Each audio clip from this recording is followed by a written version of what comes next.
Hello, let's read a story. Egermeier's Bible storybook. Do you see Jesus? He's talking to the children. They love him, and Jesus loves the children. Look at this picture. This is a father reading the Bible to his children. And then here's a picture somebody painted of Jesus. And then today we're going to learn about how the world was made. You see the earth, the moon, the sun, the planets, and the stars? Okay, long ago there was no world at all. There was no sun to shine, no stars to twinkle, no moonbeams to play through the night shadows. But then there was God, for he has always been the same unchanging God. Then, at the beginning of time, God made the world. At first, water covered everything, and darkness was everywhere. What a strange, unfriendly world this must have been. But God planned to make it beautiful, and so he said, "Let there be light." He called the light daytime, and he called the darkness nighttime. And this was the first day in history. On the second day, God made the beautiful sky and placed in it clouds to carry the moisture. He called the sky heaven.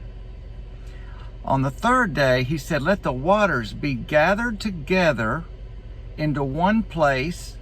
There would be like oceans and lakes and ponds. "And let the dry land appear." So it came up out of the water. He called the water seas and the dry land earth. But the whole earth was bare. There was no grasses or flowers or trees. So God caused a carpet of grass to grow and beautiful flowers to spring up from the earth. He made trees and plants, and God said, "This looks very good." But God had more plans for his world. On the fourth day, he made the sun and the moon and the stars, like the picture we showed you. The sun was to rule the day and the moon the night. Next, God began to create the living creatures. He made all the fish to swim about in the seas and the birds of every type of description to fly in the sky. On the fifth day, the world became a better place. On the sixth day, God said, "Let the earth bring forth living creatures." Living things appeared in the woods, on the plains, in the pastures, in the valleys, in the mountains, in the air, and in the sea. Still, this was a strange world because there were no people. There was not a home anywhere, not a man, woman, or little child. What a very strange world indeed. But God had not finished yet. He planned to have people live on the earth, enjoy its beauties, and take care of it. They would know who had made all of these things. More than that, they would know that they are loved, and they would worship God. So it was that God made the first man. Out of the dust of the earth, he made a man named Adam.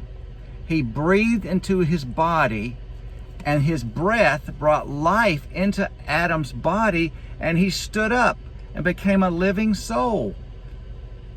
Adam had to name all the birds, all the animals. It was his work to do, to rule over the living creatures.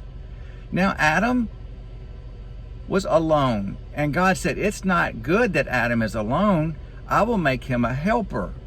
So God made Adam a wife, and he called her Eve.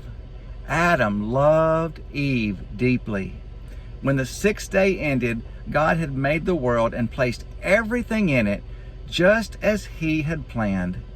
On the seventh day, everybody rested, even God.